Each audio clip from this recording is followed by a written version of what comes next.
Okay, finally. Question 11. Is it possible that similarities in design between different animals prove a common creator instead of a common ancestor? Okay, now before I get into this, since I have plenty of time now, there are two ways that animals would resemble each other. Either through common descent, or such as the situation between, let's go with chimpanzee and a human, or through, for want of a better term right now, I'm just going to say coincidence, just because that shape would work. Like why whales look like fish, or why bat wings are so similar to pterodactyl wings, despite the fact that pterodactyls went extinct way before the first bats ever took flight. And that kind of thing. Sorry about that. Okay, so, different common ancestor. Well, if we had a common designer, then we wouldn't expect to find the things that we actually do find. If you look at the genetic structure of two related species, you'll find that they're very similar. For the human genome is 98.8% similar to a chimpanzee's genome. But still, that by itself isn't proof against a common designer. What is proof against a common designer is junk DNA. There are long strains of DNA that don't really code for anything, and therefore would have no real purpose in being copied a second time. Now, in this junk DNA, in the case of humans, about 7% of it is something called endogenous retroviruses. A retrovirus inserts itself into an organism's cells and becomes part of its genetic structure, and then is supposed to hijack its replication to make millions of copies of the virus instead of more cells from the organism. But every now and then, something goes wrong.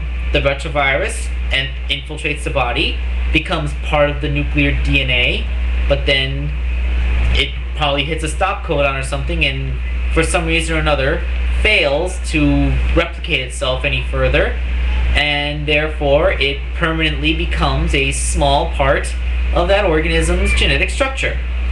Now, humans and chimpanzees, believe that chimpanzees are our closest remaining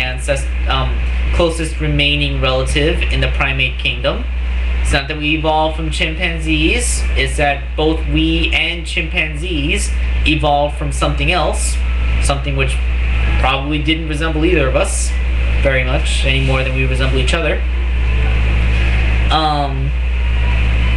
And it's found that on the same chromosomes, on the same genes that you can place side by side, and when you compare the genomes, chimpanzees have something to the effect of 17 retroviruses on one gene that is common with that same number of retroviruses, with the same gene from a human body. Same retroviruses in the same place on the same gene. That is one example of something that's definitive that we share a common ancestry, because and it's not just that one gene, there's also other retroviruses on other genes that were matched in the same way. And the chances and the odds of that occurring by chance are ludicrously small, something to the effect of getting the same result from rolling a die over and over again for 30 trillion times or whatever like that. Anyway, posted another one of Don Exodus's videos, specifically the response to The Way of the Master, because that video basically makes that argument of same designer. even though it's completely false. But CDK007, he's like the guy for this kind of thing. He posted a very, very convincing video about the whole retrovirus thing I was describing. And yeah, basically, there's zero proof for a common creator, but lots of proof for common ancestor. And in science, whenever you make a huge world-changing claim, you damn well better have evidence to support it, especially if your opponent's side has evidence behind them. You know, it's kind of like having fingerprints and DNA analysis of a guy you think committed a murder that places him at the scene, and then on the day of court he points the finger at some complete stranger who we didn't know where he was that day, but we have absolutely no physical evidence that he was there. You know, it's not going to hold up in court. If it's not going to hold up in a court, what makes you think it's going to hold up in the scientific community, which is even stricter? So yes, once again, I show the paper.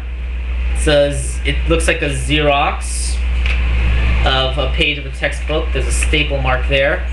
I have no idea where this came from, why I came across it, but seeing those 11 questions, I just couldn't help but answer them. Anyway, this paper, it's a year old. Most of the arguments are probably out of date, but you know, I've had this paper less than a year. That means it was being distributed that short amount of time ago, meaning that there's still some people out there that think that this is a convincing argument, and they must be let to know that it is not. So yes, have a good day.